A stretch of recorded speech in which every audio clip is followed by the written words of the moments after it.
يعني ما كنتش موافقه انك تخليني اشوفك، ولما توافقي تبقي مغطيه وشك. نزلي ايدك يا مريم، عايز اشوفك.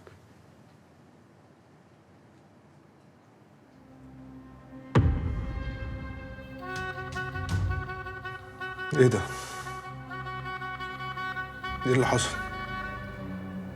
ما فيش، انا وقعت. كنت مستعجله على مشوار وما خدتش بالي، وقعت.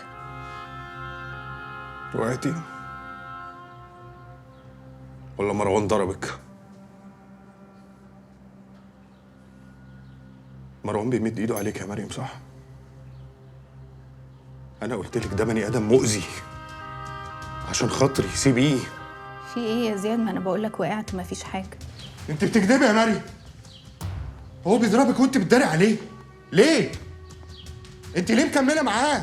ما خلاص بقى يا زياد، انا كويسه. كويسه؟ هو ده منظر واحده كويسه؟ انت بتضحكي عليا ولا بتضحكي على نفسك؟ هو مسيطر عليك كده ازاي؟ اختك فين يا مريم؟ رانيا فين من اللي بيحصل ده؟ هو كان عنده مشاكل في حياته، وبعدين جه اعتذر لي، وانا مصدقه ان هو مش هيعمل كده تاني. عادي يعني، ما كل الناس بتتخانق. طب وانتي؟ انت فين يا مريم؟ هو متضايق بيضربك وانت بتبرري له؟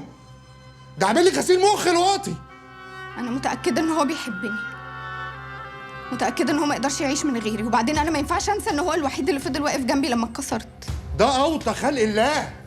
انت مش فاهمه ده هيعمل فيكي ايه؟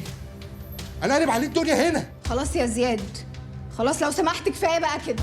انا مش مصدقك، والله العظيم ما مصدقك. هو انت ازاي شخصيتك كانت كده؟ انت ازاي كنت ضعيفه كده؟ مروان هيموتك.